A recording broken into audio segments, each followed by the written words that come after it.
এক সময়ের কথা একটি ভয়ঙ্কর জঙ্গল ছিল, আর সেই জঙ্গলে এক বুড়ো সাধু একা একটি কুঁড়ে ঘরে থাকতেন।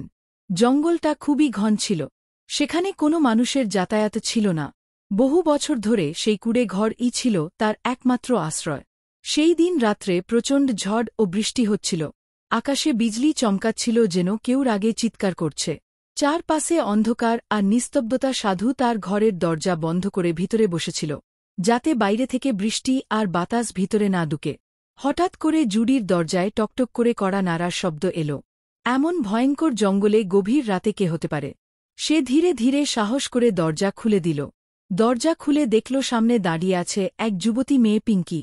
বৃষ্টিতে তার কাপড় পুরো ভিজে গিয়েছিল, শরীরের প্রতিটি রেখা স্পষ্ট দেখা যাচ্ছিল। সে ছিল খুবই সুন্দরী ও ভীতু। সাধু জিজ্ঞাসা করল, এই মেয়ে, তুমি কে? এত রাতে এই জঙ্গলে কি করছ? মেয়েটা কাঁপতে কাঁপতে বলল, হুজুর, আমি পাশের নগরের বাসিন্দা। আমার নাম পিঙ্কি। আমি খুব ভয় পেয়েছি। কিছু লোক আমার পিছনে লেগেছে। তারা আমার ইজ্জত নষ্ট করতে চায়। তারা আমায় মেরে ফেলতে চায়। আমি প্রাণ বাঁচিয়ে পালিয়ে এখানে এসেছি। দয়া করে আমাকে বাঁচান। সাধু তখন তাকে ঘরের ভিতরে নিয়ে গেলেন এবং তাকে একটা চাটাইয়ে বসতে দিলেন। মেয়েটি শীতে কাঁপছিল। সাধু একটা প্রদীপ জ্বালিয়ে দিলেন। এখন এই নিশ্চিহ্ন জঙ্গলের ভিতর কুড়ে শুধু 2 জন মানুষ আছেন, আর বাইরে প্রবল বৃষ্টি হচ্ছিল। মেয়েটি অনেক ভয় পাচ্ছিল। সে বলল, আমি আমার মা বাবার ইচ্ছাতে বিবাহ করেছিলাম। তাদের পছন্দের ছেলেকে বিয়ে করেছিলাম। সবাই আমার রূপে পাগল ছিল, আমাকে ভোগ করতে চাইত। সাধু মেয়েটির কথা চুপচাপ শুনছিল। মনে হচ্ছিল মেয়েটি কিছু গোপন করেছে। সাধু মেয়েটিকে জিজ্ঞাসা করলেন, তুমি কি কিছু গোপন করছ আমার থেকে? তার এখানে আসা কি কাকতালীয়, নাকি এর পিছনে কোনো রহস্য আছে? এইদিকে বাইরে বৃষ্টি বেড়ে যাচ্ছিল, আর ভিতরে একজন সাধু আর একটি যুবতী মেয়ে। কিছু সময় পর মেয়েটি বলল, হুজুর, আমি খুব ভয় পেয়েছি। আজকের রাতটা কি আমি এখানে থাকতে পারি? সাধু বললেন, হ্যাঁ মা, থাকতে পারো। তারপর মেয়েটি সেই ছাঁটাইয়ের ওপর শুয়ে পড়ল। সাধু মেয়েটিকে দেখে যাচ্ছিলেন। সাধু ভাবছিলেন, আজ নিজেকে কি করে আটকে রাখবেন। সাধুর মনে যেন এক অজানা প্রেমের উকি দিল। তার কামবাসনা জেগে উঠছিল। সে নিজেকে আটকানোর চেষ্টা করল। পিঙ্কির ভেজা চেহারা বারবার তার সামনে ভেসে উঠছিল। সাধুর হৃদস্পন্দন বেড়েই চলেছে। হঠাৎ বাইরে থেকে একটা বিকট শব্দ এল।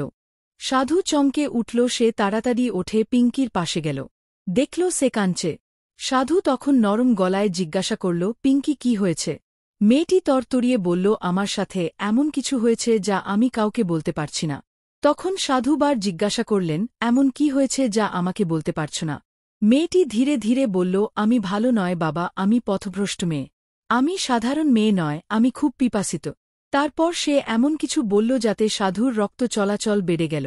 সে বলল, আমি সাধারণ মেয়ে নয়, আমি এক পথভ্রষ্ট আত্মা। এই কথা 6 শুনে সাধুর পায়ের নিচের মাটি সরে গেল।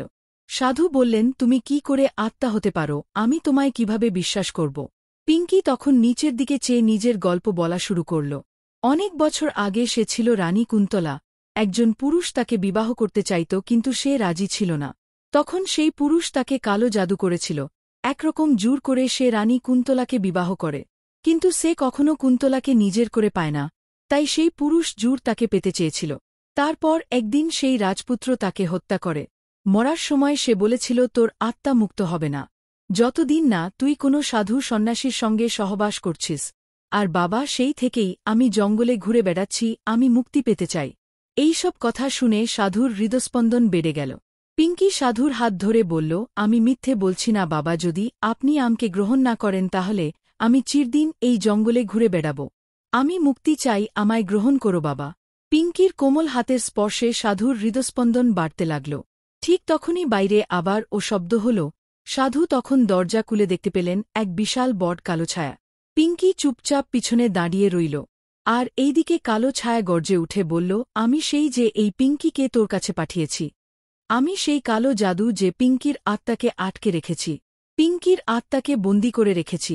সাধু, তুই ফাঁদে পড়ে গেছিস, তুই বাঁচতে পারবে না। সাধু নম্রভাবে বললেন, তুই কি ভেবেছিস তোর কালো ছায়া আমার ওপর চলবে? তুই কি ভেবেছিস একটা মেয়ের রূপে আমি পড়ে যাব? না, আমি এমন নয়, এটা আমার পথ নয়। পিঙ্কির চোখ লজ্জায় ছোট হয়ে গেল। ছায়াটি আবার গর্জে উঠল, তুই ও তো মানুষ, তোর মধ্যে ও কামনা বাসনা আছে। তুই কি করে নিজেকে বাঁচাবে? সাধু তখন একটু নিঃশ্বাস নিয়ে আকাশের দিকে তাকালেন আর বললেন, আমি অন্ধকারের পথ বেছে নেইনি, আলোর পথ বেছে নিয়েছি। পিঙ্কির চোখে জল চলে এল। সে ভাবল, আমি এটা কি করতে যাচ্ছিলাম? একজন ভালো মানুষকে ফাঁদে ফেলতে যাচ্ছিলাম। তখন সাধু নম্র গলায় বললেন, পিঙ্কি, তুমি নিজের ভিতরে তাকাও, তুমি কি সত্যি এটা হতে চাও? আমি কখনো কোনো নারীর দিকে খারাপ নজরে দেখিনি। তাহলে তুমি কেন আমার ইজ্জত নিতে চাও? পিঙ্কি তখন বলল, আমি কিছু জানি না হুজুর, আমি শুধু মুক্তি চাই, শান্তি চাই। সাধু বললেন, পিঙ্কি, তোমাকে তোমার আত্মার নয়, অস্তিত্বের জন্য লড়াই করতে হবে। তুমি নিজে নিজেকে বাঁচাতে পারবে, আর কেউ নয়। তখন পিঙ্কির মনে এক ভয়ঙ্কর আত্মবিশ্বাস এলো। সে ছায়ার দিকে তাকালো আর বলল, হ্যাঁ, এটা আমার লড়াই। আমি লড়ব। এই বলে সে দুহাত তুলে ছায়ার দিকে এগিয়ে গেল। যখনই সে ছায়াকে স্পর্শ করল, ছায়া কাঁপতে শুরু করল, কারণ ছায়ার মধ্যে তখন আত্মা জাগরিত হয়েছিল। ছায়া চটপট করতে লাগল, তারপর ছায়া ধীরে ধীরে লীন হয়ে গেল। পিঙ্কি তার সমস্ত শক্তি দিয়ে ছায়াকে শেষ করে দিল। তারপর সে দেখল তার চোখের সামনে এক শান্ত সাধু দাঁড়িয়ে আছেন। পিঙ্কি সাধুর কাছে ক্ষমা চাইল আর বলল, আপনি আমার প্রাণ বাঁচিয়েছেন, আমাকে নতুন জীবন দিয়েছেন। তারপর সাধুর কাছে থেকে বিদায় নিয়ে সে চলে গেল।